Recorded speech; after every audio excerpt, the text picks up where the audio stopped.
It's known as Deep Throat. Now, he kept the same alias, and he was a credible witness. So if you're a credible witness or a credible informant, you speaking, you shouldn't have to use multiple different aliases to try to get your point across if, in fact, it's factual. But the fact that you're going to use multiple aliases and repeat a talking point that you know full well is wrong, you're just going to add more red flags to yourself and to your credibility.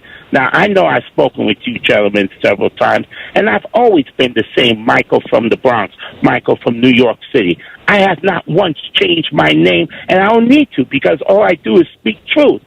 So am I making sense here and trying to reach out and give a forewarning to people? Don't try. WOLB Baltimore and WERQ FM HD3 Baltimore. The views and opinions of the guest and host you hear on 1010 WOLB are not necessarily those of the staff and management of Radio 1, its sponsors, or advertisers. It's done unto you as you believe. It's done unto you as you believe.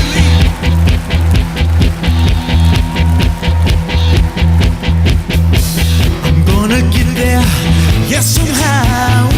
Push my way through the crowd. I'm gonna grab you by the hand to a place we will stand. Stand proud, no fear. It's clear, I believe in you.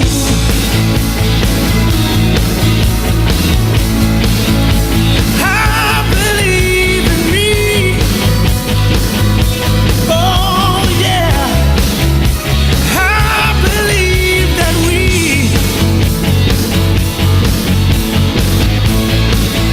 can make this dream a reality.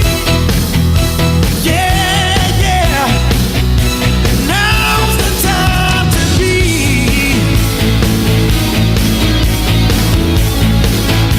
Now's the time for miracles. Oh,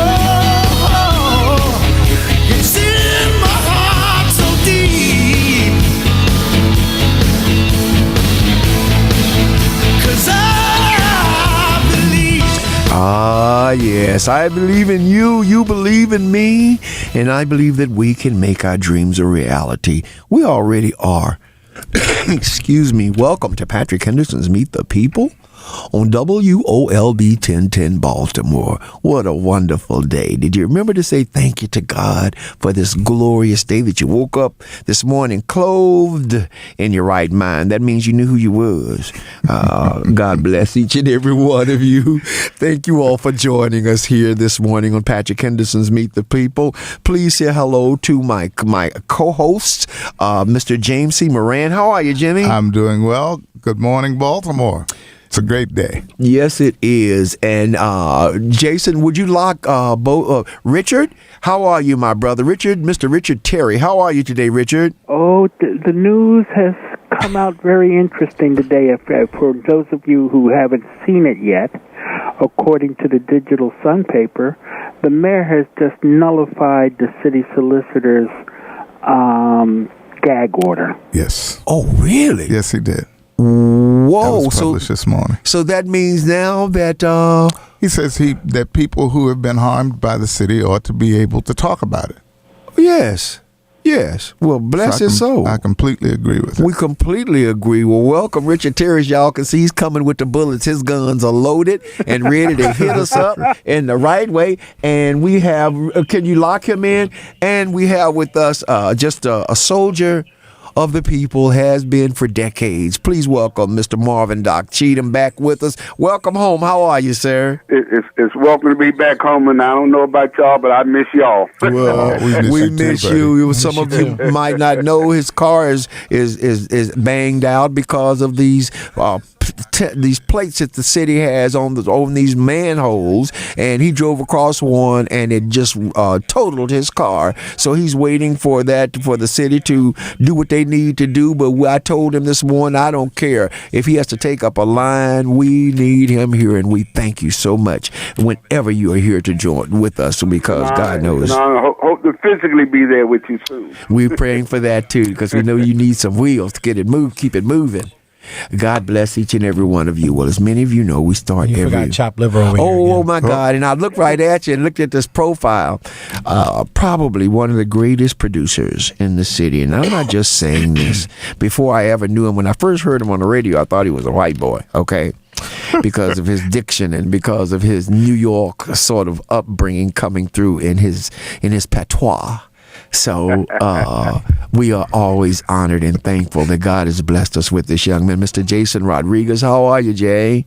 I'm doing well. Blessed to be alive and be here with you this morning. Just want to remind the family that we are now streaming live on Facebook, Periscope, as well as YouTube. And you have an opportunity to see everyone in studio, as well as Patrick Henderson in all of his glory. And Patrick, really quick, you know what I miss? What? On Saturdays, we used to do the harmony together. So we have to figure something out so that we could do the harmonies and sing again. Oh, man. Now, you know, I, as the musician, I'll bring my little keyboard so I can teach the parts. And we got James here, too. Man, we ought to be. That's why I really and James is a singer here, so we got 3-part harmony right here. So y'all be praying for us that we get it together. And Richard and I sing. Richard? Well, I sing in the key of Q, only in the shower. Yeah, and I sing solo, nobody should hear it.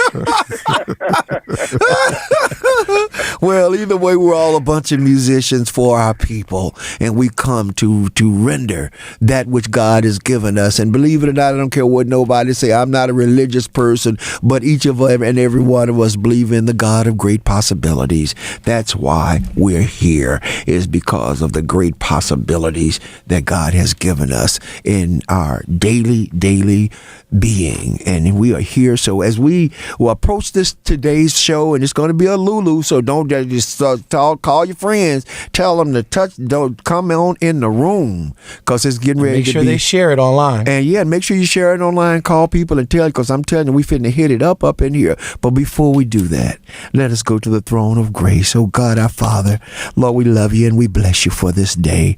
Another day, oh God, that we woke up, oh Lord, got out of our beds, Lord, put our clothes on and hopefully washed it up before we left out the house, and we come into your house, which is this world, oh God, this city, oh God. Right now, Lord, we ask you, Lord, to touch this city, touch the inhabitants, the citizens of this city, touch our children, Lord, put the arms of protection around them, oh God, touch their parents' hearts and minds, and let them love them like they are the most valuable thing in the world, because they are our present and our future, oh God. Bless the children, touch their minds, oh God, touch the teachers, the principals, oh God, all those that interact with our children, oh God, touch the school board, Lord.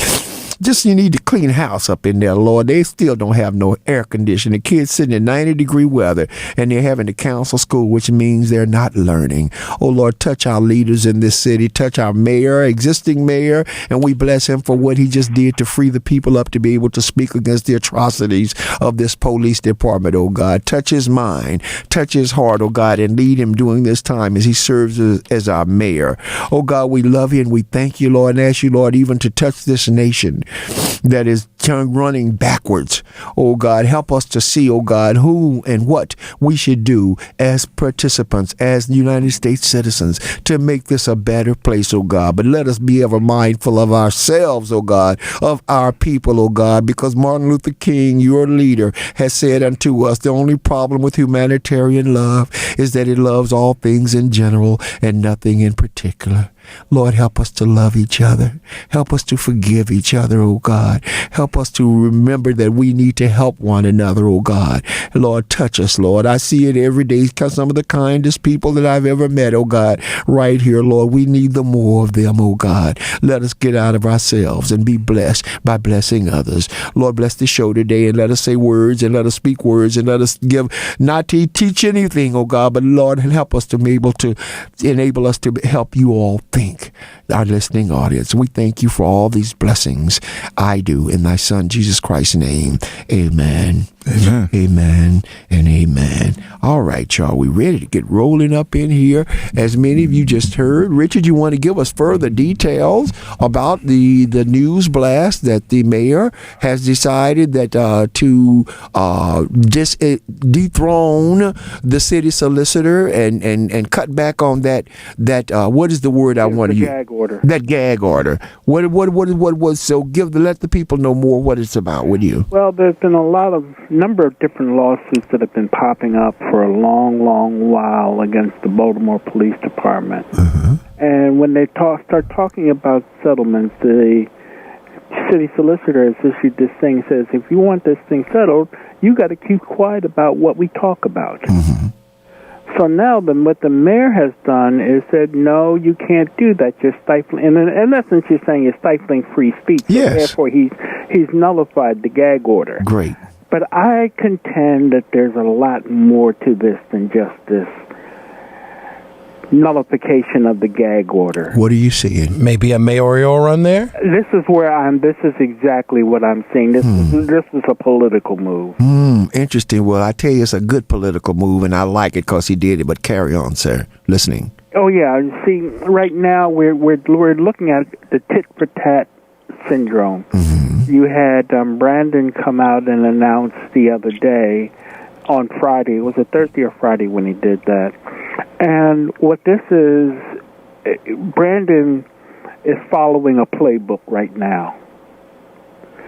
And so now the mayor has to do something in order to get his momentum back to say, look, I'm still viable. I'm still here. So therefore, I'm going to do this, and I'm going to now do something in the name of the people that shows that I'm really for the people. For the people, because I'm seeing in this with the way that this election is going to come up, this is going to be a generational vote.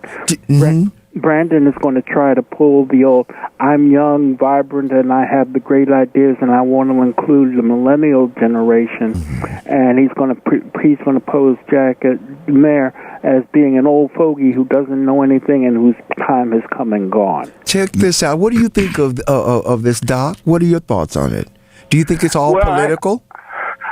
It is political, but it's supposed to be political. We just have to make certain that we control the politics and the politics does not control us. But I think this is a very positive decision that, the fact is that you negotiate a particular cause because of a conviction, and then you cannot talk about it. No, that's contradictory. The only way you stop people from doing wrong is to not only punish them, but publicize the fact that they've been punished. Amen. I agree. Amen. I totally agree with you.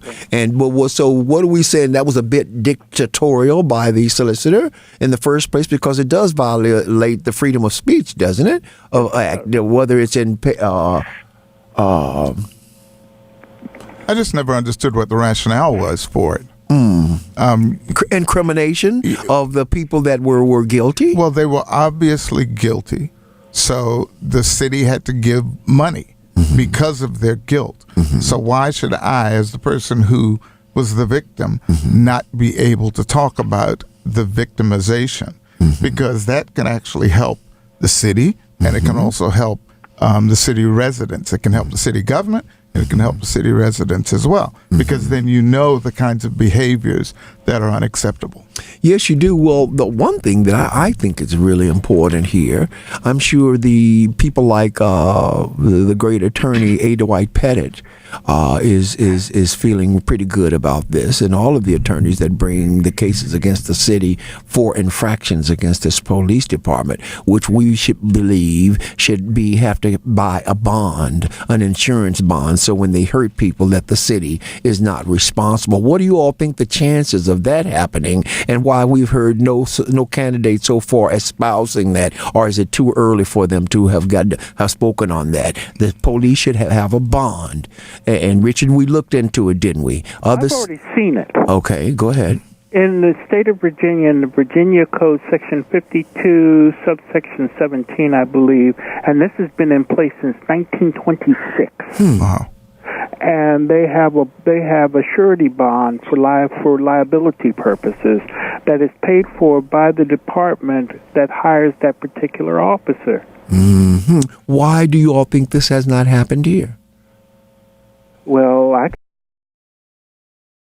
because the Maryland General Assembly will not touch it. They won't touch it? Why won't they touch it? Your guess is as good as mine. No. You're much more educated than I am. Come, Richard. Spineless. It's called spineless. Spineless? Is that what it is? Who are they? Why are they spineless? Who would be against something like this? And who gives them the right to dictate what we do in our city? We pay taxes to the state, and are we not over the people that we pay to protect us? No, well, see, that's where all of this starts really coming into play, because according to a lot of different things, there are a lot of things in the city that should be changed, but can't be changed because the way the law currently reads. Oh, and how does it read, Richard? Everything comes through, especially with that police department, through the public and local laws of the city of Baltimore. Article 16 of that document, and that controls the inner workings up to starting with the appointment of the commissioner. And it goes covers all the way through the pension system of the department. All of that comes through that one particular section of that document. So does that mean that we as the citizens could do a referendum to change this for the city? Well, not the city council, but the General Assembly would have to create a law, create the law, but that would be different than changing a city charter. So it's a completely different process. You see, to change that particular law, you wouldn't go to referendum. But if you're changing the code, if you're changing, like, say, the Baltimore City Code or the Baltimore City Charter or the Maryland Charter, that would have to go through referendum. So then maybe one of these mayoral candidates or state reps or delegates might put that to fore, or do you think anybody has the balls, or excuse me, there might be ladies or whatever they need? You mean the intestinal fortitude? Yes, sir. Okay, that's a nice word, spine. Okay. The lumbar region must be intact in order for somebody to do something. You see, and a lot of this popped up with the trials and tribulations of the last mayor, because there's nothing within the Maryland Charter that covers the removal of the mayor of the city of Baltimore. And that needs to be changed. Do we all agree? Yes. We all agree. And that's where it really started popping up, because the language is specific on what has to happen before the mayor can be removed. Wow. Well, let's see if we can get some fortitude and intestinal fortitude in some of these mayoral candidates. But this whole conversation that we've been having shows that there isn't much of a consideration for John Q. Public, the actual person in the city that's living through whatever is going on in the city. And that's the attitude that needs to change. How do we change it? Vote in people who think of the people in the city. Well, you know what? I say you're right, and that's what they always do, but they vote on a popularity contest, and that's the big problem. That is the and problem. We've been called just because, Patrick. Yes, I know it's just because, but when we can change this, and I believe we can change this on this radio show by talking about the nuances of how these people get in there and then do nothing. If we talk about this and the people know and they're listening, and when the candidates come and speak to them and they don't mention the things, and the people ask them, what about the city charter? What if we need to get rid of you? What is your thoughts on that? If we start hitting them with these questions, I believe that it will change the attitudes of voters, because they would be more informed and realize how much power they have. Patrick, I don't even think in some cases it's a popularity thing. I think in a lot of cases there is a underlying oligarchy rule in this city. Yes. Oligarchy rule in this city. And rule or persona? Well, I think there's a persona of it. I mean, when you look at it, it really boils down to those who are active in the process, like, for instance, the community associations, which tend to be very complacent to what's going on as far as politics in the city. And they're willing to kind of work with whoever. They tend to be the more active of the groups. And more vocal in the city. Yeah. And I really... the squeaky wheel gets the oil? Yes. I mean, this as before to a community association meeting. It was one of the first association meetings at Sinclair Lane and for Frankfurt community. And he came over there and he said, "Look, this is how the process has been for years. You know, the squeaky wheel gets the oil. If you want something done in your community, you pass it on to your community associations, the ones that really dictate the policies and the politics in Baltimore City from what I see." But what I'm going to say is... Come quickly. Yeah, what I'm going to say is that if I send you a letter, then I expect you to respond. Right. And what I have noticed, what I have noted personally, is that a lot of times you send stuff in to your councilman or your state representative, and you never hear from them again. Never. I can attest to that little fact. And that is the most irritating part, and that's the thing that what is the next level? If you write a letter out to them, what is the next response that the people should have when they don't do that? For me,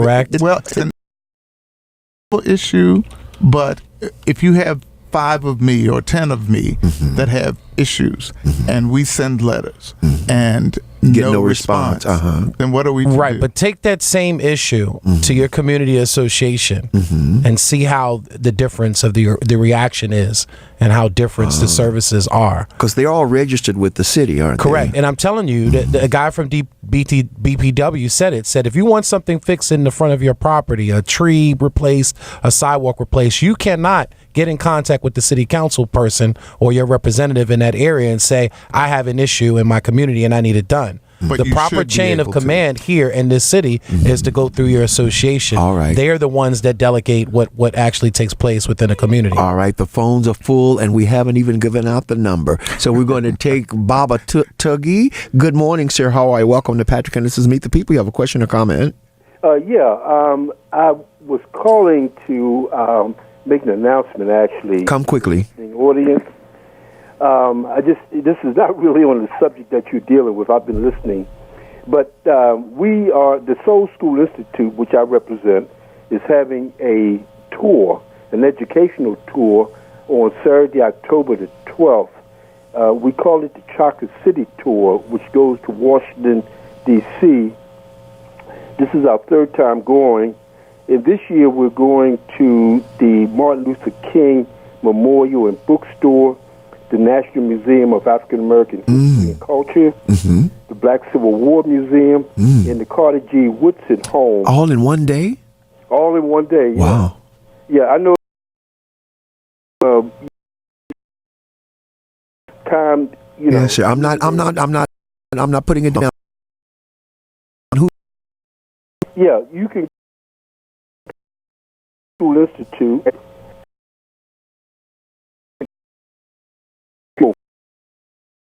Extension 10, or you can call the Grub Factory downtown, 443-603-7018.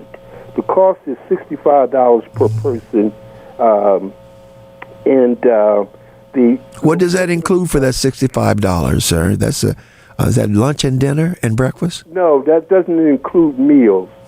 Doesn't include meals. We will be going to at least 2 restaurants for those who don't necessarily want to eat at the museum. The museum does have a restaurant. Yeah, it does. All right, listen, I can't give you any more time, but I've got an idea here, and I love the idea. But I think that not only should adults be doing this, but children should be doing it, and you should be taking children. But this is cost prohibitive. What would happen if, say, a school or someone put forth, because they've got enough time to put forth something to raise money? Is there any way to give a discounted ticket for children, or is there any way to get more children in? Because they need to see this. You know, grown folks, we seeing it, but we need our kids, we need our children to see this history. Is there any way? What are you doing for children? How can we bring children in for this tour? Well, that's up to individuals. We've had some indications of that in the past, where a school or rec center may want to take a group of children over, but that's really up to them. We can give them a discount, but we got to know the details. Well, we can just discuss that out. Give me your main number again. What was it to call you personally? To call me personally? Yes. 410-664-5437. All right. Listen, thank you so much. And now we're going to give you more time to keep talking about this. That's a lot of money. That's a lot of money, $65. But thank you so much, sir. Brother Leo, how are you today, sir? Yeah, good morning, Patrick Henderson. How you doing? Well, how are and you? And everybody else, how y'all doing? Leo. Right, Listen, I just want to say with regard to Andre Davis, the city solicitor, you'll recall for some time I've been asking and praying that he be fired by the mayor. I don't know whether that's the ultimate outcome, but Andre Davis is, in my opinion, a supporter of the Fraternal Order of Police. He's also opposed to the Civilian Review Board. Yes, he is. And having the Civilian Review Board have any oversight over decisions made about police in cases of misconduct or police brutality. So you got to understand that, for sake of context, he has not been an advocate for compensating victims of false arrest. We've got men who serve time in prison, black men in particular, 25, 30 years. They shouldn't have to retain a lawyer with no money when they come out of prison.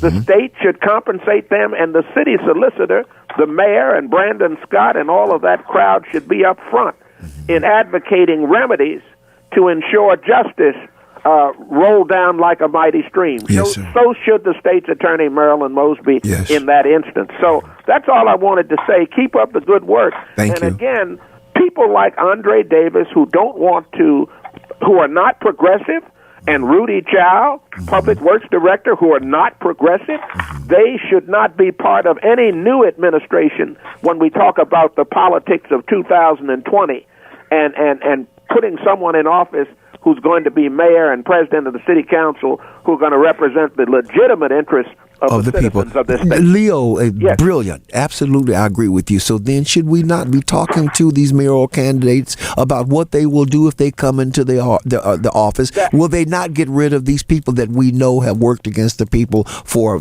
doing their tenure in office? Should that be on the agenda? Some say I'm awfully radical. I shouldn't be advocating that, but I'm telling it like it is. Who says that? It's truthful as far as I'm concerned. It is. You've got people who are anti the mainstream of the poor and the middle class. And absolutely. When you have those people in office, you've got to hold somebody accountable. You cannot elect people to office who are going to maintain the status quo. Absolutely. Thank you so much. Uncle Fred is... Leo mentioned compensating people who've been incarcerated for a while. Illegally, right? Years ago, with a guy by the name of Kurt Bloodsworth, who was on death row for a number of years until DNA exonerated him, and it had to be, and it was again the Maryland General Assembly that had to put through a special bill in order to get him compensated for the amount of time that he was incarcerated. I remember that case. Yeah, you remember that case. Uncle Fred, welcome. Patrick Henderson's Meet the People. You got a question or comment, sir? Come quickly. I'm sorry, we'll get the car. Patrick, how's everybody? We're good. Thank you for asking. You were talking earlier about holding our people accountable, politicians. You know, unless we as a community lean on those politics, they're not going to do anything. Amen. Huh? Yes, sir. I mean, I hear all these advocates out here talking about what they're not doing, what they're not doing, what they're not doing. But what is the community doing to make them have to do what they're supposed to do? You can't even get a bunch of us in the same room together. We can't agree about anything. I mean, I hear the advocates talk about this, that, and other thing. What about the voter fraud and the voter yes, sir, suppression that happened right here in Baltimore yes, City. sir, and has been happening. But I mean, 2016 was like a nightmare. So then, how would you? I know that, but we know this. But what would you suggest? What do we do? Do we need a referendum? Do we need to have an audit of the election commission? What do we need to do? We can talk about the problem. We know it. What do you suggest we do, Uncle Fred? Well, starting off, we should restore the legacy of Sheila Dixon in Baltimore City. Well, that's one point. But what do we? That's not going to change the idea that they stealing votes and suppressing votes. What do you suggest for that? We need to make sure in this upcoming election that the people get the mayor that they've picked. I mean, and how do we do that? It's very obvious that the machine is broken. Picked the last mayor of Baltimore City. Yes, sir. That's not broken. It's called voter suppression and voter fraud. Well, that's broken, though, wouldn't you call it? It's not fixed. It's not operating correctly, so it's broken. But thank you. I take what you say always. I listen to you. I know, but I want you to start calling with solutions. It would be very helpful because your voice does carry. All right, listen.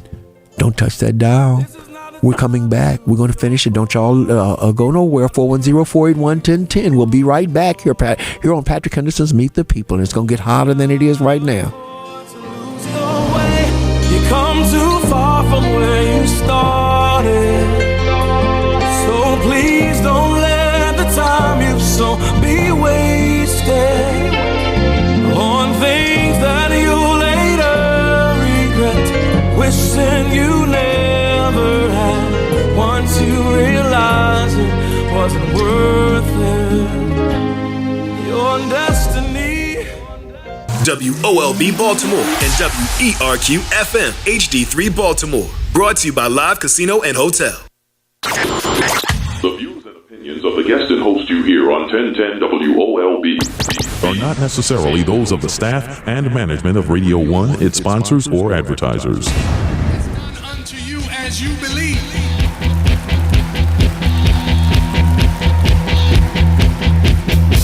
I'm gonna get there, yes, somehow.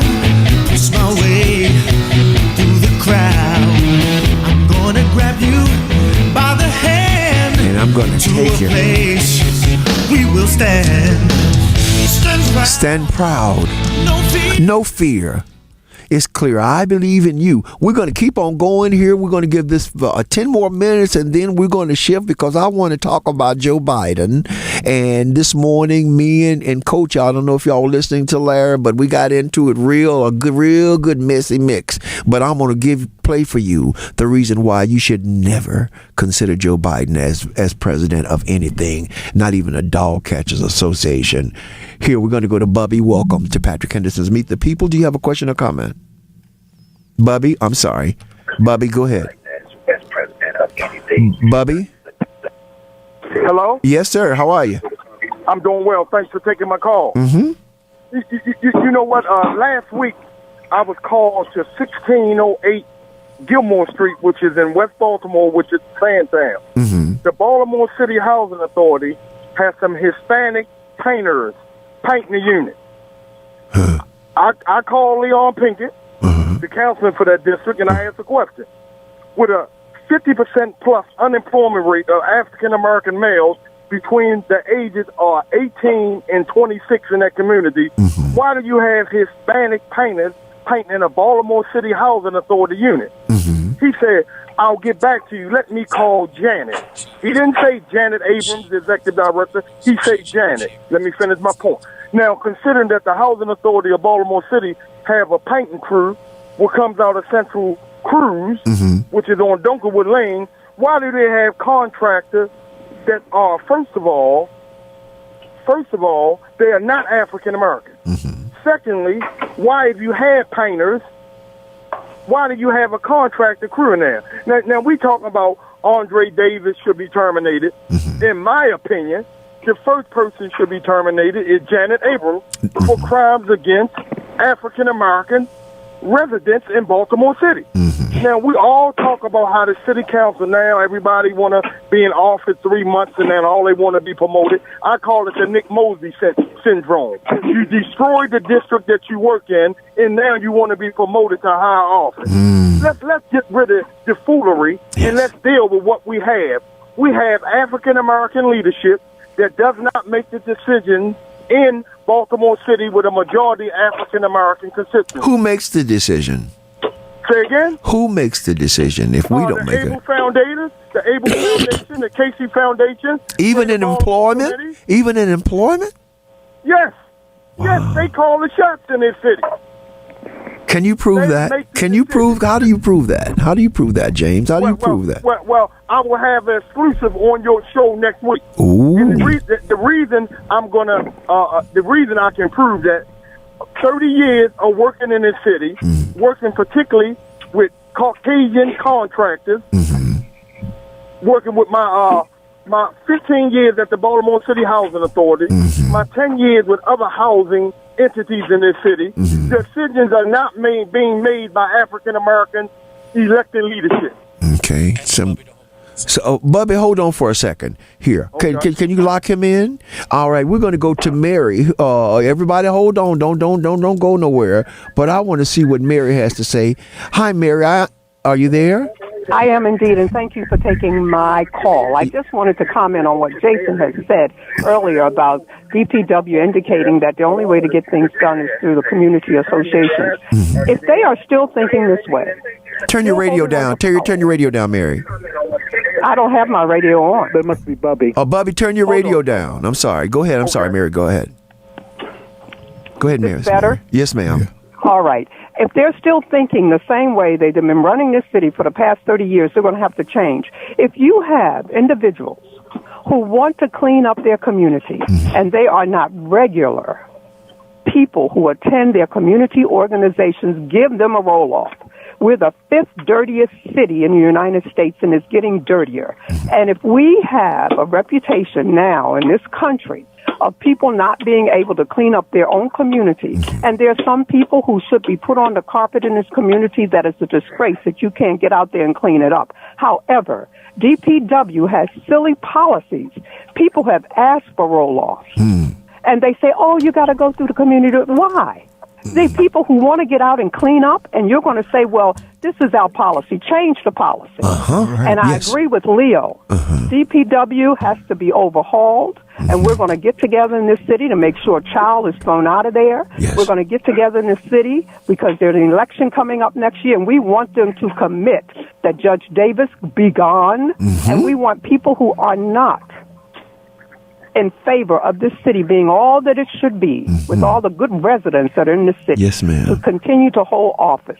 I am tired of it. Many people are tired Yes, of it. we are. Yes, we are. has got to be overhauled. Yes, you it have does. a child who lives in the county. You have his second man living in the county. They have no investment in this city. It doesn't affect them. They're just getting a paycheck of six figures. Yes. We're tired. We're not only And so are we I tired think of rather it. than talking, Yes. we have to get together as community associations, people who are concerned, and have a town hall meeting that we call, not Brandon Scott, not anybody. Yes, we ma'am. call. Mary, and we give them the agenda that I do we too. want Mary, would for you the next election? would you give? We aren't going to any more. Their town meetings, they're going to come to ours. Now, And all we're right. going to do this. It All has right, to be then. organized. Let us- And let- I'm let- going to do my best. Well, that's to what get I was that getting done. to. And I We think would- every hearing. Hold on, would agree Mary. with that. Who's tired? Yes, of ma'am. what's She might going not on hear in you this city. We 100%. love the city. Okay. We haven't left the city. Yes, we're ma'am. taxpayers. Yes, we are, and we love we this are city. not being treated fairly. No, we're Mary, not. Water bills going Mary. up. Child doesn't care. This Yes. is how he treats us. This Yes. is how he does. When they had that software problem, it would have been fair if DPW would have said, okay, you got 3 months in the rear. We had a problem. Just pay a month and a half. Right. That's compassion. Some mercy. They Yes. have no compassion. Right. Right. Right. And Patrick, that's all I have to say. I have to go to No. Hold on, Mary. Hold on. Mary, are you a first-time caller? I am indeed. Well, I tell you what, I want to meet you first off. Second of all, I would like to know if you would be a part of heading up an association of consolidated trust of all community groups in the city where we can come together and work with you and set down this agenda. We've been trying to do it. We've been having meetings with it, but we need you, Mary. And if you would give Jason your number offline, or if you'd like to give it to the people so that other presidents and people from community community groups can call you and can call us. We will come together because I love you, sweetheart. You voice the sentiments of my heart, my mind, and my spirit in this room. The majority of the city. And Patrick, she mentions her community association, but it's not all community associations that get preferential treatment. You know, again, you don't have these issues from Roland Parks Association. Right. You don't have these issues. Listen up, gentlemen. Brandon Scott did a beautiful study of the injustices of who receives the better resources within this city, and they weren't us who have skin of color. Of course. They were those who are blonde, blue-eyed, have the better resources and better time response. My only problem with Brandon when he did this, Brandon did nothing to resolve the problem. He just did a study. That's all he did. That's all he did. It was a wonderful study. And you'll notice but he did nothing to resolve the issue. He has no Why intentions. are other people who don't look like me getting better treatment, better response time from the city than me? That's right, and we're the majority. One word, they vote. Preach, lady, preach. All right, can you do the these neighborhoods and these associations that she's talking about vote too? They just tend to vote in smaller blocks, so they may not be the stronger numbers as far as associations and active voters is concerned, but they are constituents. Yeah, and they get treated unfairly. I believe that Brandon, and I'm trying to get him on the show, and he might not like what I'm getting ready to say, but I believe Brandon is a bot for Martin O'Malley. I know that's pretty hard to say. Prove us otherwise. Mary, Jason. That visit. Yeah, he won't be coming on. Without a doubt. Jason, I'll give you my number. Hold on, Mary. I'm gonna put you on hold. Don't hang up. Thank you so much. All right, thank you. Thank you, Mary. All right, now let me see here. We got Mary there. Bubba, you still there? I'm still here. And what I did not attend the public safety meeting in Pikesville. I did.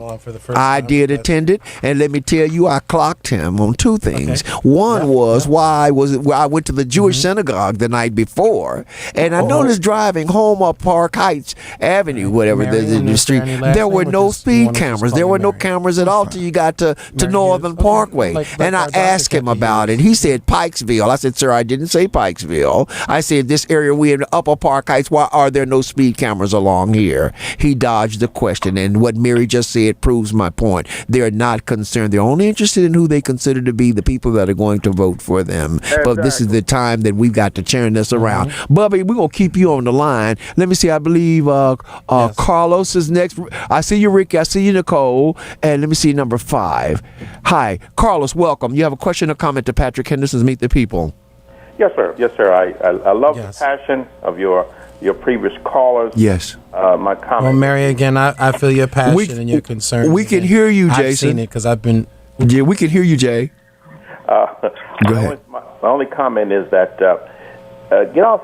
Have your passion to transcend and go down to the voters of Baltimore City, so they can get off their dusties and get out and vote. Voting in the amounts of 29 and 30% will not feed the bulldog. Right. Now, I have an interesting question for your guest, because I'm interested in this police surety bond. Now, my question would be because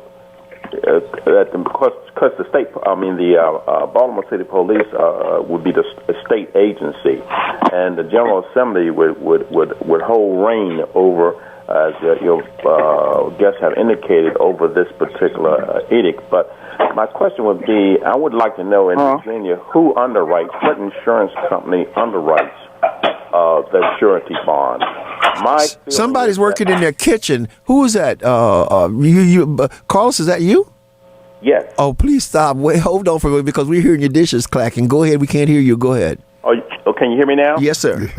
My question would be, who underwrites the surety bond in Virginia for these particular agency? And the name of the agency is not within the legislation, Carlos. What it is, it says that an agency would be selected by the state, and then the department that hires that particular police officer will then pay that premium. Now, the officer, it's built into the law that the officer himself can find an agency that will do such a bond, and then that agency will pay the premiums for that officer. Okay, well, I would like to know if that law is still in effect in Virginia. It is. My feeling is that with the liability, that the premium would probably be very, very expensive.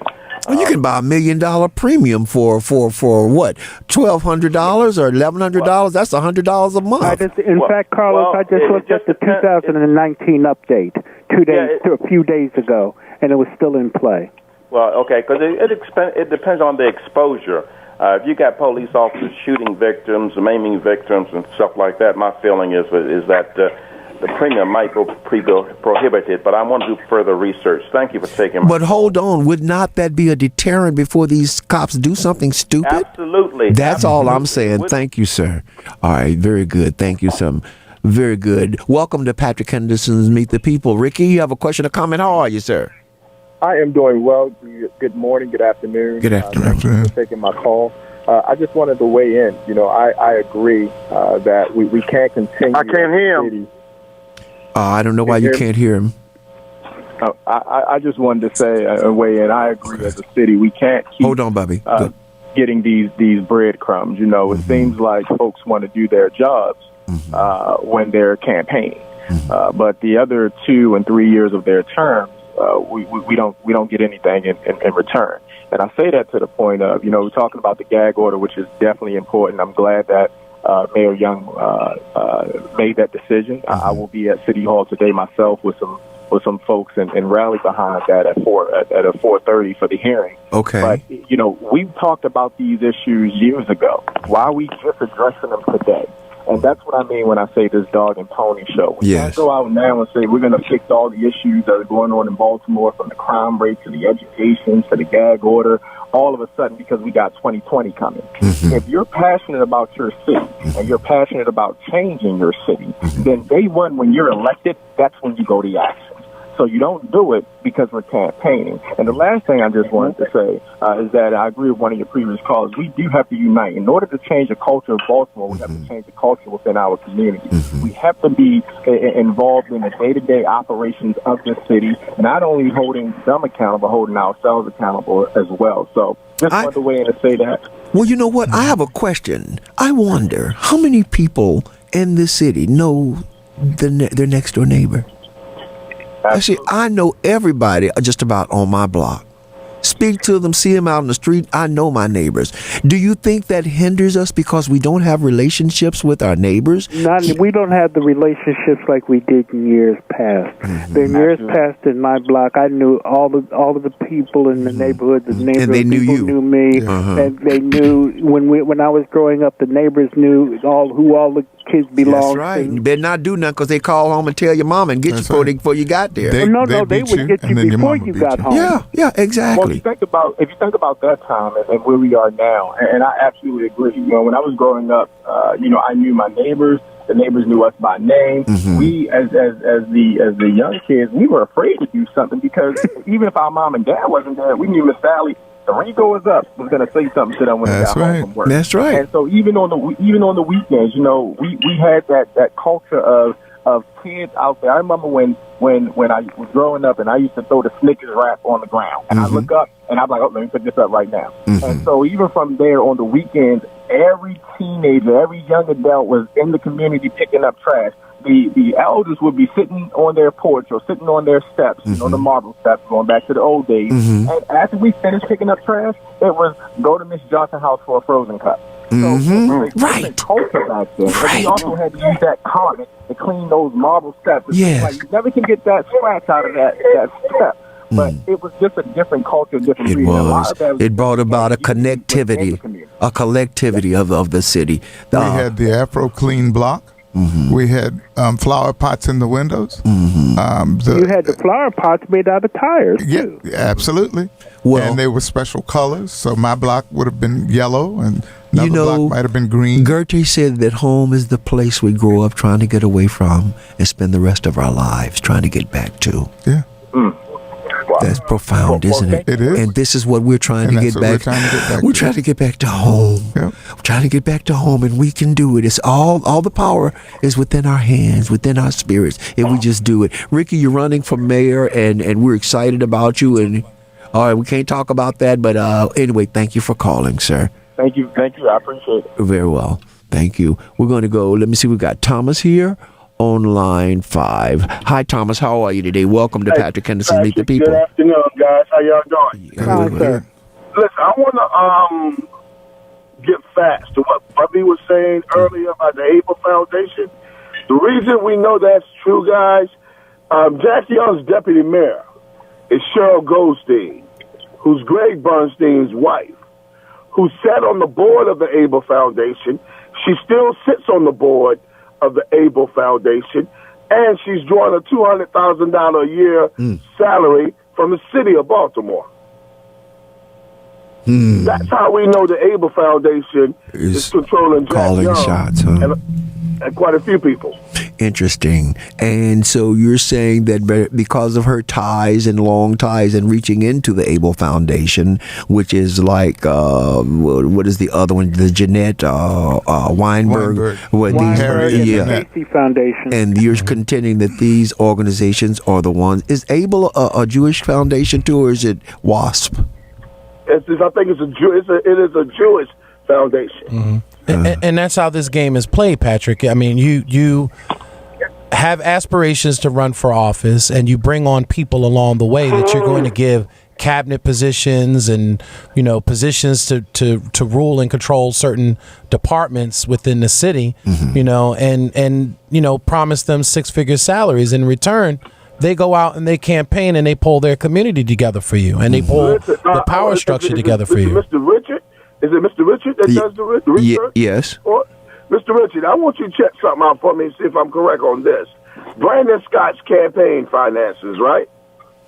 Look and see if the Curran family, Joe Curran, gives more money to Brandon Scott than he did any other person that's now saying they want to run for mayor now. Who is Curran? Is that O'Malley? Is the father-in-law to O'Malley. Baseball. He used to be a judge. He used to be a judge, yeah. His daughter's a lawyer, judge. Right. And then you got to remember too, there's dark money. So dark money is money that's not necessarily contributed to a campaign. Remember, Patrick, I said I'm going to be the question that's going to be coming up shortly is, who's going to be the big financiers? Who are they going to be going to? You got not only you got Patarakis over in Harbor East. His family, he's now deceased. Which is Jack Young's money man. The gentleman that owns the power plant that also owns Maryland Live. Right. You got that. You now have to watch where their money's going, because this election is going to be totally different. Under normal conditions, whoever won the Democratic primary was going to be mayor. But now that you have Republicans who are going to be voting their candidate, the primary winner now has to get ready to deal with the general election, which is a good thing. Thank you so much, Thomas. It's a good thing, but it still doesn't rule out the financial influences. Right. Know? Romel, welcome to Patrick Henderson's Meet the People. Do you have a question or comment? Hello? Yes, hello. How are you? You have a question or comment? Yeah, I have a thought that I had. I've been listening to the brother named Bubby. He always calls in. Yes, sir. I want to know one thing. Why is this man not being run for mayor? He's the only one calls in that has the heart to deal with these people. Yes, and the experience. Yes. Because I will be the next and I also have this to say, hold on, listen, he's telling you, Romel. Say it again, Bubby. I will be the next Marion Barry. The black people would get all the money, and I wouldn't be ashamed of doing it. No, we know you wouldn't do, but the money to run and all of that, I wouldn't be so not reticent to even tout you as mayor. But then you would like to be head of the housing authority. Well, we feel you would be the most effective because of our poor people who need an opportunity to get out of their present situation. And since we're paying to take care of them and to help them, it should be managed properly and not abused as it has been for decades in this city. Thank you, Romel. Was that all you wanted to say? Go ahead. You got one more minute. No, I have one more thing to say. I have an idea that I want to push, and I want to do this not protesting, not asking, to see if I can get 1,000 of us to get together and demand what we want from the city. Yes, sir. Number one, they got to do something with that curriculum that they're teaching our children. Yes, sir. Number two is that water bill. Yes. That gas and electric rate. Yep. And you have to put skills classes back in these schools to teach these babies some skills. Well, I tell you what, you're absolutely right. As well as provide jobs for the children. I want y'all to start paying attention to Ricky Vaughn because he's got a plan. He's a businessman and he knows how to make money, and he agrees with us that we need to get the city off the people's back. Right. This city needs to be making money for the people, and they are not making money. All they're doing is putting up all these doggone speed cameras and stuff, taking money from us with taking our houses with water bill. It's like they're predators on our people, and it is discriminatory because they're only doing it to black people. Right. Thank you, Romel. And Patrick, Romel mentioned an issue as far as education is concerned. I tell folks all the time, we have to understand why our schools are underperforming in Baltimore City. Those that send their children to most of these more poor communities where the schools are located at, they don't send the powers to be don't send their children to those schools. Right. Nope. So they really don't care less whether or not that school fails succeeds or not. Gentlemen, I'm going to tell you now, I know the answer to how to deal with it. Come forth. I don't want to do it yet. Okay. But all right. You and I have talked about this. Yeah. There is an answer, and it's built into the annotated code of Maryland.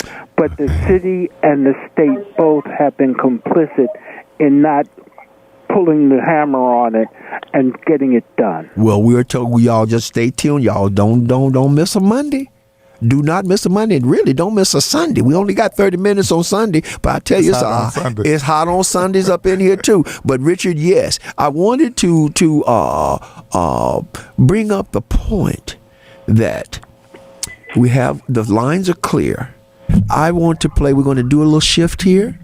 I heard we got into a big heated debate this morning with Coach Adams, Butch McAdams, on Larry Young's show, and he said he didn't mean it generally, but he called people that he implied, and to me, in my opinion, that we were idiots for not being behind Biden. And I called and posed the question, if you had a choice between a Rolls Royce and an Impala Chevrolet, which one would you take?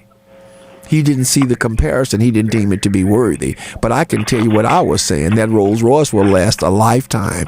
And in 3 years, that Chevy Impala is going to need to be repaired because that's the way it is designed. It is called planned obsolescence.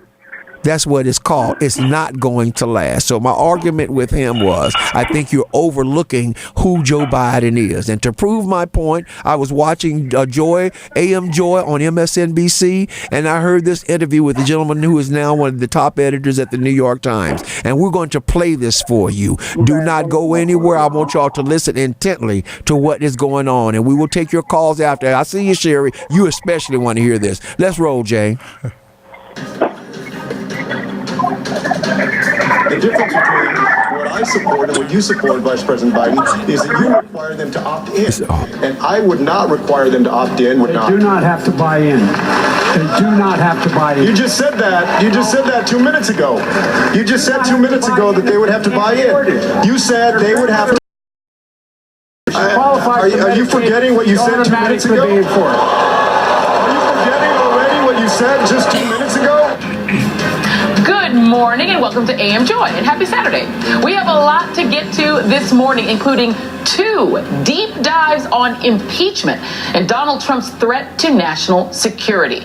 But first, that tense exchange that you just heard between former HUD Secretary Julian Castro and Vice President Joe Biden over health care quickly became one of the most talked about moments of Thursday's Democratic debate.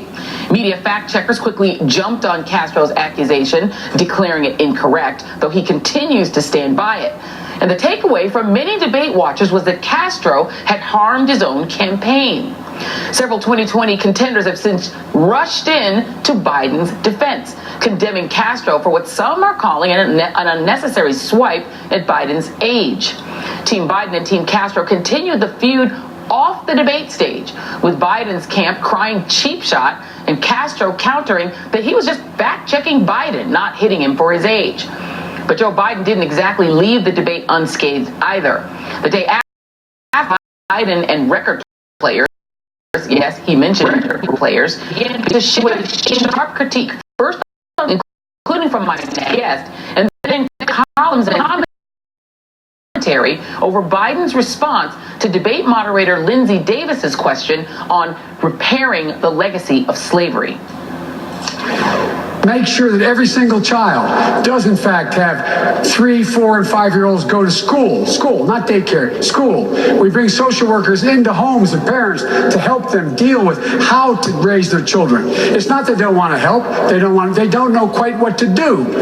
Play the radio, make sure the television, make sure you have the record player on at night, the phone, make sure the kids hear words. A kid coming from a very poor school, or a very poor background, will hear 4 million words fewer spoken by the time they get there.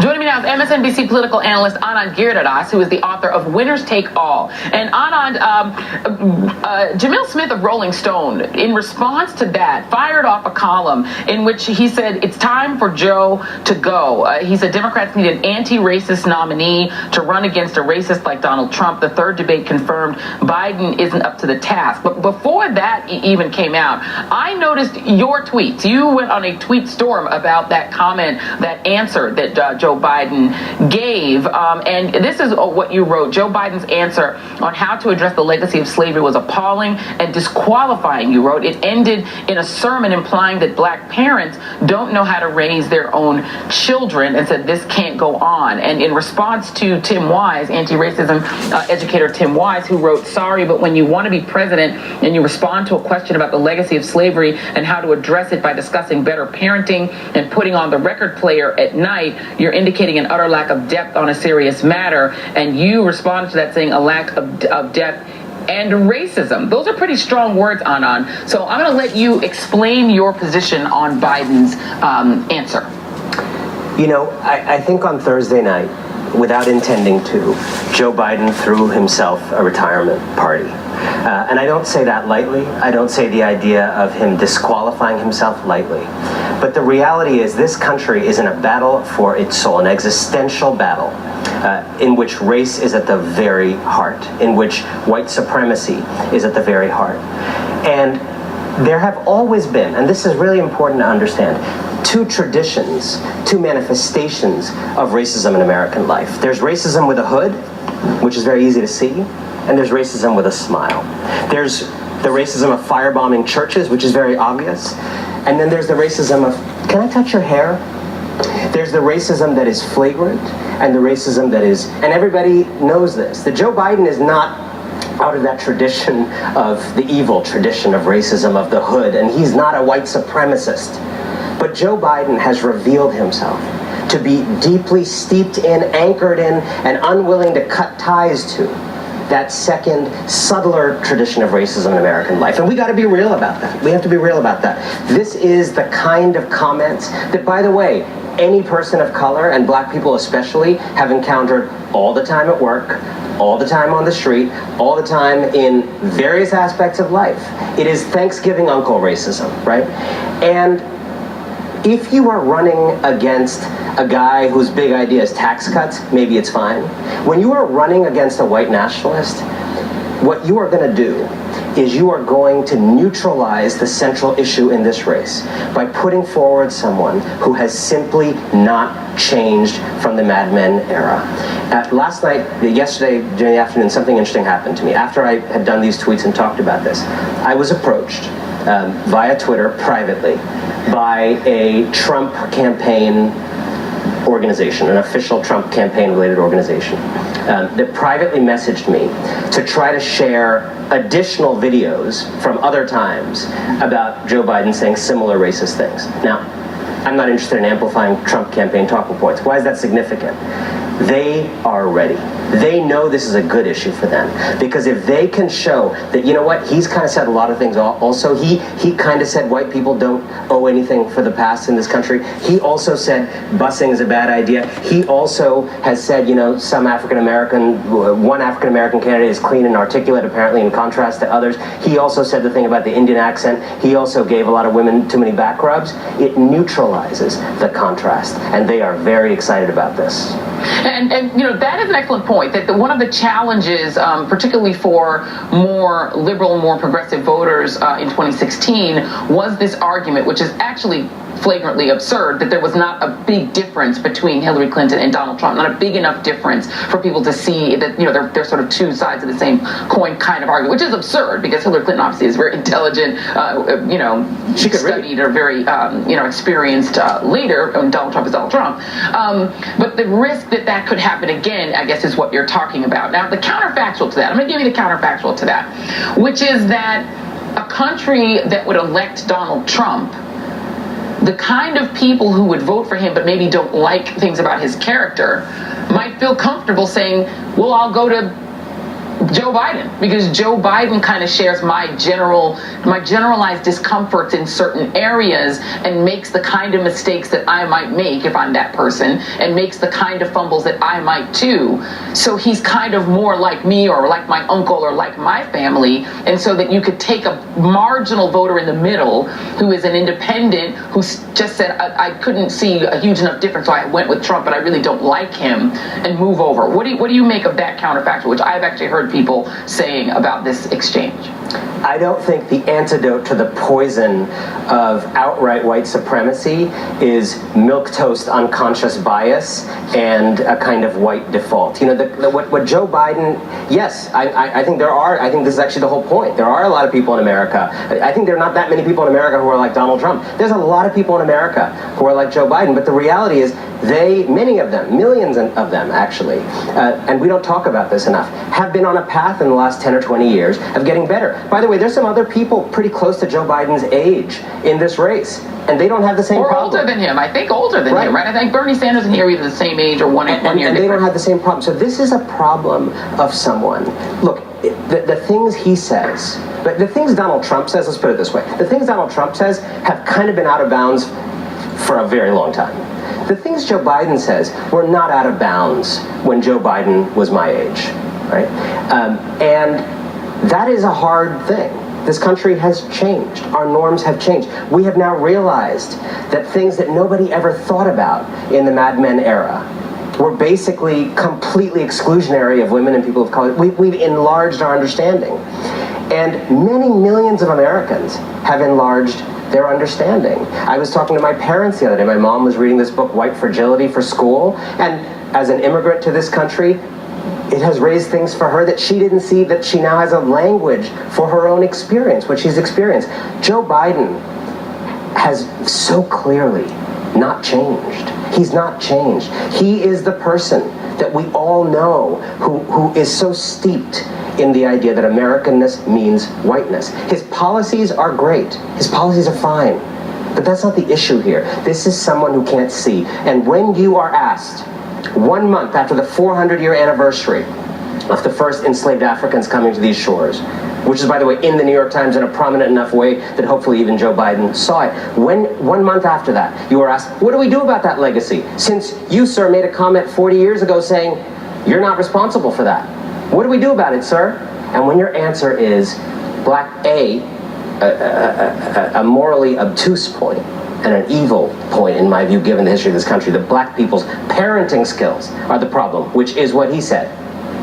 And secondly, you make an absurd point, which is black people don't play enough music. I'm not sure what black people Joe Biden has encountered in his life that he thinks music is not enough a part of the black experience. But between those two things and the rest of that rambling answer, this was not a story of just rambling and incoherence. This is a story of someone whose ideas belong back in the 1950s where they came from. Well, let me take that part of your point, the early part of your point, that there are a lot of people like Joe Biden out there in the world, which I think is true. And you know who really believes that? Black people. Okay, we know that we live in the 21st century, and Lindsay Davis is only the 4th black woman to ever moderate a presidential level debate. 4 in the history of television. So we know that's the case, and we know what this country is. I spent the entire day yesterday at the Congressional Black Caucus sort of weekend events, and and I'm not going to say almost every black woman who I spoke to about the election who was over age 40, and listen, black don't crack, so I can't speak to anybody's actual age. But everybody who appeared to be right, all the grown folks that I spoke to, 100% were for Joe Biden. All of them. Some of them fervently for Joe Biden, and that's after the debate. The polling shows that Joe Biden, among African American voters, has nearly half, which is what you need to get the nomination. Black voters right now are the reason he's ahead. It is literally black voters who have him ahead.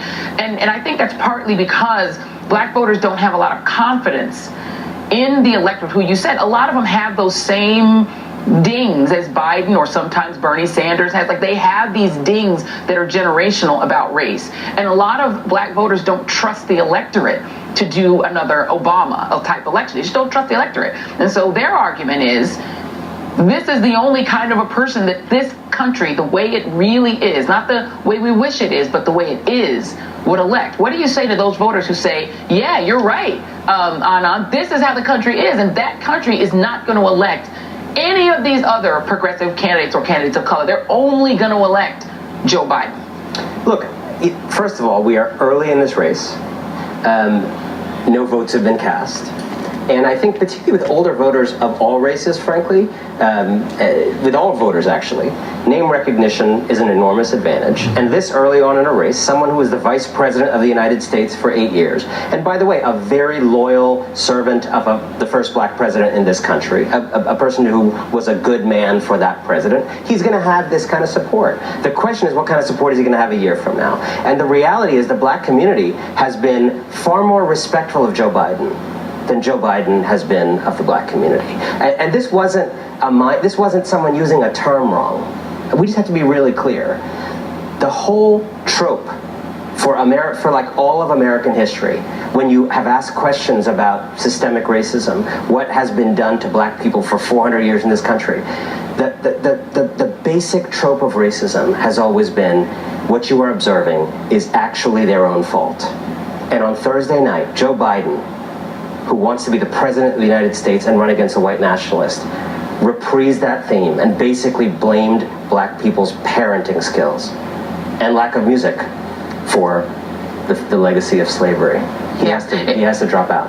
It is an important discussion. I'm glad that you were available to come on today, because it's the pound cake speech, right? It's Paul Ryan saying it's the culture. This is the thing that happens a lot to black people. But I will submit again, as I let you go, the question is going to be, how do you convince black voters, who, particularly black women voters, who are they are the most consistent and the most determined and the most civically minded voters, and better about this country, about what the country is, or about a moment when the country tries, which is why Trump is question. So we'll have it again. Anand Girdadas.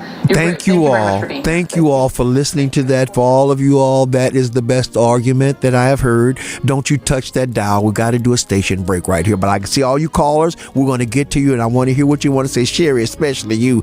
Patrick Henderson's Meet the People will be right back. Talk in the day.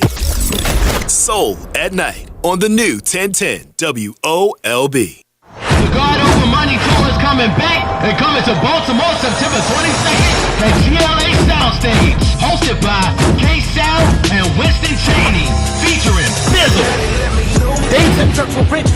Giant Sanders, Stay Live the Corner, with special guests Echelon Knox and Baltimore's Own Live. Hey, what's up, Baltimore? It's your boy Live, and I will be in Baltimore September 22nd. Also performing Loudmouth, Ray Duggar, Brian Sessions, Kilo, and more. With sounds brought to you by the dopest Christian go-go band, Body of Evidence, and DJ DK. Doors open at 5. You don't want to miss this powerful Kingdom event. Get your tickets now at GLASoundstage.com or call 410-356-8836. Brought to you by God Over Money, the K-Sound Empire, SpiritualPlug.com, and Fresh Faces of Gospel. I just heard AI The Anomaly has just been added to the tour. You do not want to miss this epic event. Did you miss breakfast with the Larry Young Morning Show? We got you. Have lunch with Labor every Tuesday, 12 until 1 o'clock on WOLB 1010 AM. David and you and labor issues that matter. Lunch with Labor every Tuesday, 12 to 1 p.m. Labor issues that affect and matter to you. Tune in every Tuesday, 12 to 1 p.m. on WOLB.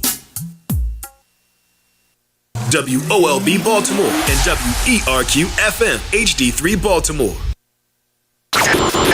The views and opinions of the guest and host you hear on 1010 WOLB are not necessarily those of the staff and management of Radio 1, its sponsors, or advertisers.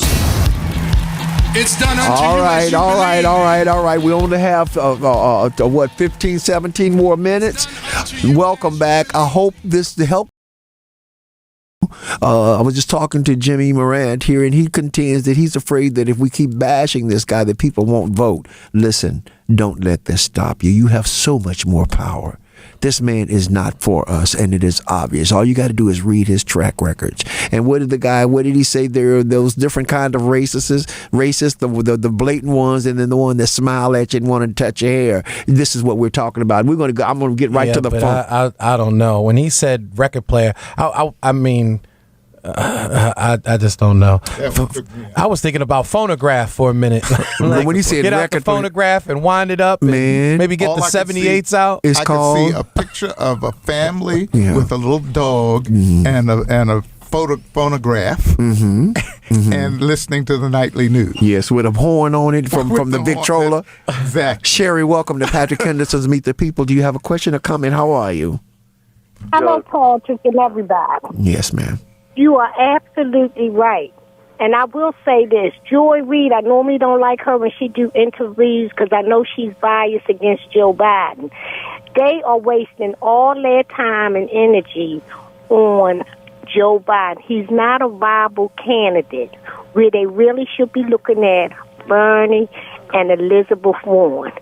The Democrats messed that up because when Debbie Schultz and I say Hillary Clinton, they stole that from Bernie. Yes, in 2016. Yes, and this is the payback.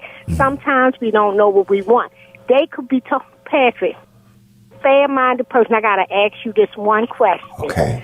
Sometimes fight for things, but what's this about President Trump putting something on the table for the HBCUs, and they don't even want to hear about it. Because they know he's lying. It's just a ruse to try to get him some favor. That's all it is. He's been lying to him for the almost 3 years. He's been there. Nobody believes, and that's the problem. When you lie so much that folks look at you, even the world does that. So why are you surprised by that, Sherry? Oh, my God. He doesn't even pay his regular bills. That's what people was going to say. That's what people... Stop closing your mind, Patrick. Sweetheart, but but Sherry, now, you know, I feels you. But you know what? If somebody keep telling you lie after lie after lie, what are you going to do? What choice does it leave you? Well, let me say this. One thing I tell you, he don't have no cut card because they say he racist, but he'll get rid of white people just as quick as he will black people. Where? When did he ever? In his cabinet, John. Well, not only, but he had no choice. They was all charged and sent to prison or on their way to prison. He didn't have no choice, Sherry. Love you, sweetheart, but come on, you got to do better than that today. Hello? Yes, hold on for a minute. Who was that said hello? Yeah, this is Gene. How you doing? All right, Gene, you still there? Come on. You got a question or comment? Yeah, well, I just want to say that, we do know that America is afraid of socialism, right? Socialism. And anytime you say the word communism, you are going against the accommodationalist Negroes and the progressive Negroes. Who don't know the meaning of the word. Say it again, sir. Who don't know the meaning of the word socialism? People who call WOLB. We've been conditioned to be afraid of who communists are Isms. and who socialists are. Isms. Yeah, exactly. So, you know what I mean? It's whether it's done good, whether it's good for us or not, because Bernie Sanders, daggone sure, is good for us, right? Because he's talking about, a health care where we don't have to pay. That's going to hit the pocket. We are going to pay, though. But we will pay, everybody has to pay, but some things you want to pay for. Yeah, exactly. Don't you want to pay for your health? Exactly. But let us think about what socialism is. Who was the greatest socialist president that we ever had? His name was Franklin Delano Roosevelt. And his cousin Theodore Teddy Roosevelt. Yes, he was a Republican of Lincoln and a progressive. Yes, somewhat. You know what I mean? Who brought the Negroes from the Republican Party to the Democratic Yes, Party. he did. All right. Thank you, sir. I'm trying to get everybody in. Ernest, welcome to Patrick Henderson's Meet the People. You have a question or comment? Yeah, Biden put Clarence Thomas on the Supreme Court. He was instrumental in and treated Anita Hill like a dog. Yes, he did. So that's enough for me. But you'd never be able to get James McAdams to go along with that. Who is James McAdams? Butch? Butch. Oh, well, James McAdams is going along with that. Well, He support white people. Well, we're not talking about him. He's entitled to that, and he's a successful man. And I find that tremendously successful black people have a tendency to want to naturally gravitate to the Republicans because they get tax things that Democrats don't normally offer. So I can understand it, but I don't want to discuss him to that degree. Well, let me just say this to you. Okay. I want to ask Richard this question. Okay. Come quickly. Richard, yeah. Who do you know in politics? The president, the governor, the Congress, the Senate, or the people down in Annapolis are going to go against the fraternal order of police in the United States? It's going to be impossible, and you're absolutely correct. Nobody's going against them. I don't care how y'all talk or whatever. Nobody is going to go against the fraternal orders of the police department. We're not asking to. All we want is them to have a surety bond. We're not going against them. They're not going to do what you tell them to do.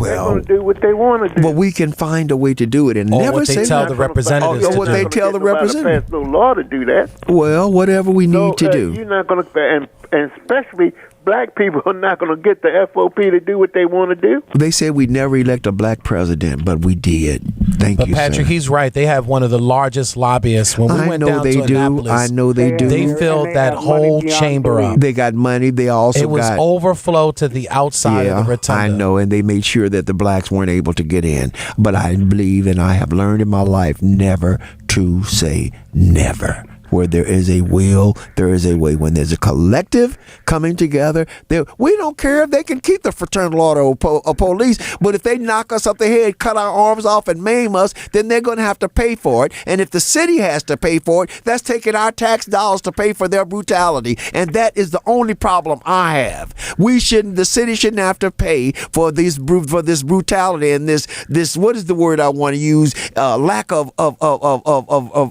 common sense. And hurting and harming people. That's all. We don't have to change it. Just make sure they got a bond so when they hurt somebody, we don't have to pay for it as taxpayers. Yes.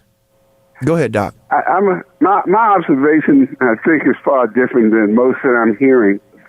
I do not feel that the Democratic Party right now has a single candidate that can beat Trump.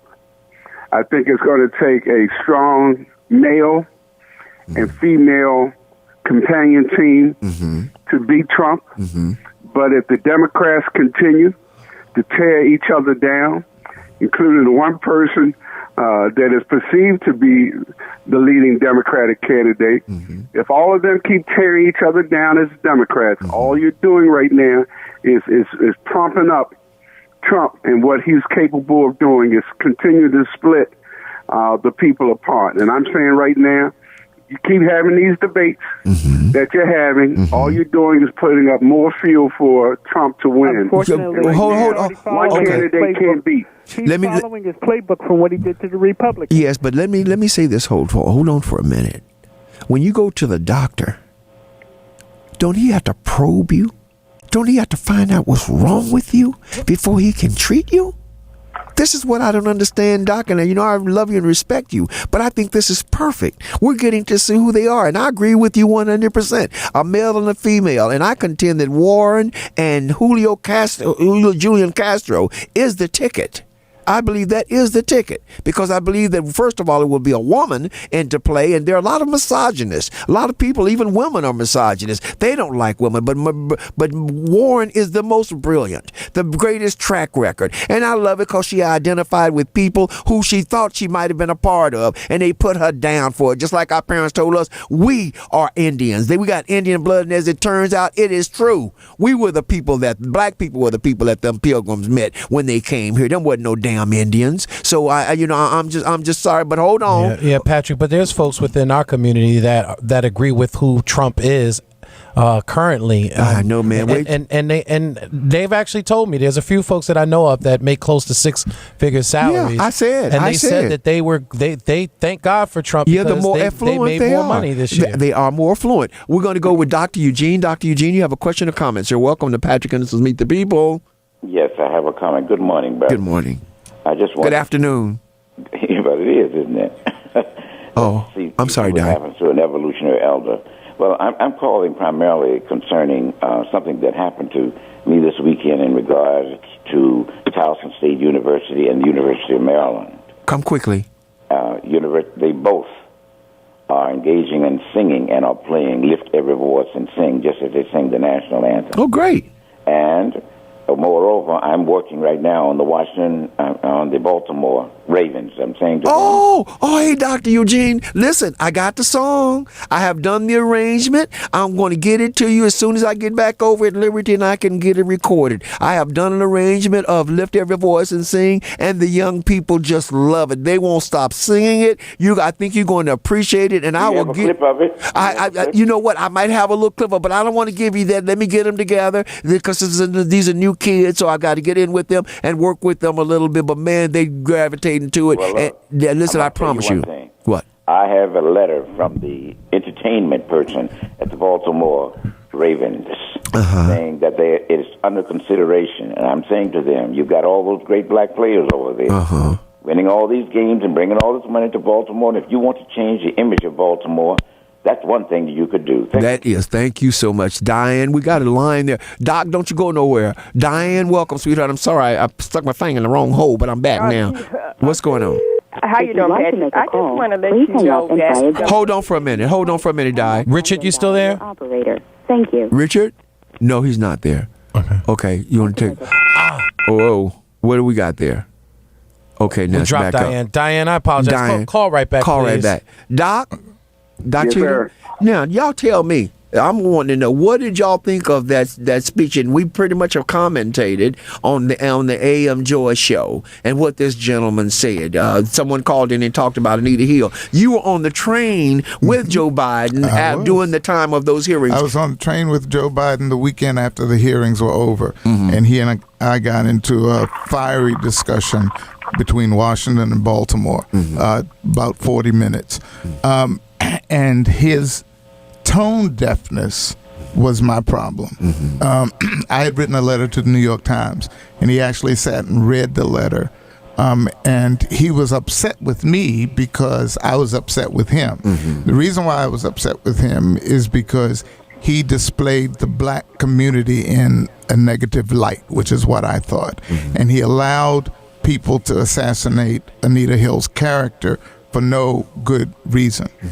His view in arguing with me is that, but I presented black people.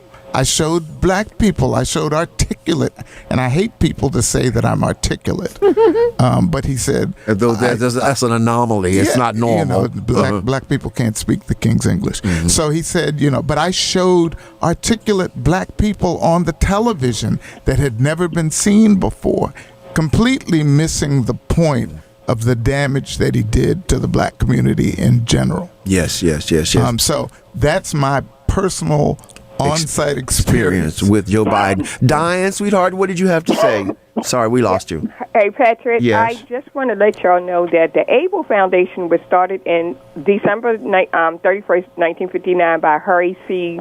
Black. He was a chairman of the board of the Sun paper, the Baltimore Sun paper.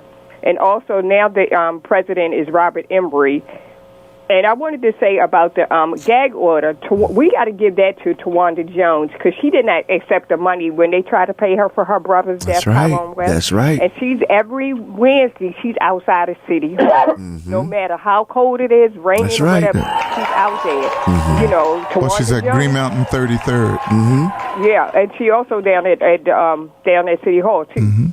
Around about 6 o'clock in the evening, you know, and she said that she did not accept dirty money because they wanted her to keep quiet on the amount of money they has not stopped off, or I had off to her, but we bring God's protection on her. And else, baby. And you heard about the person that they found at their park in West Baltimore was some kin to the lady they just found. They said that they think that's her body that they found. Right. They think he killed her. He killed her, then killed himself. Killed himself in front of Carver. All right. I think it's more to the story than what we. Well, I do too. But you know what? I was wondering, Diane, what would happen if see, they don't think we care about us. What would happen every time somebody's killed? We go and we do a candlelight village. I don't care who they are. We do a because the reason they say that y'all don't care about yourself, and if you don't care about yourself, why should we care about you? But the irritating part we was do the libations, you know, for that spirit to rest wherever that person was found. Do the libations. They found him in front of Carver High School, so children were able to see that fence and on that fence, and that's the most disturbing part. Yes. All right, Diane. Then they get money from the federal government to bring in the counselors when things happen like that, because they was doing it in Baltimore County. Every time something happened in Baltimore County, one of those schools, the resource counselors and the trauma counselors send out was right there. Yeah, they thank you, Di. On the weekend, it's like Baltimore City. I don't know what they did with the money because it came from the federal government. Every school got it. All right, sweetheart. Thank you, Diane. We got to go. Oh, my God, we're over time. You've been listening to Patrick Henderson's Meet the People. Say goodbye, James. Say goodbye, Richard. Say goodbye, Doc. See y'all next Sunday Love your at family. 3:30 and 11:30 on WLB 1010. God bless you. We love you. Let us stand together. Unity. So please don't let the time you've so be wasted. WOLB Baltimore and WERQ FM HD3 Baltimore. Brought to you by Live Casino and Hotel.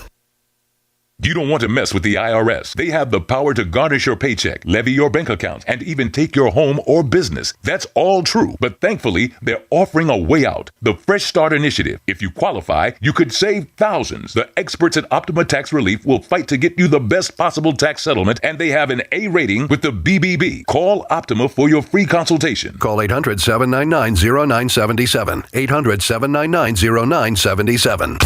Optima Tax Relief. The guard over money tour is coming back and coming to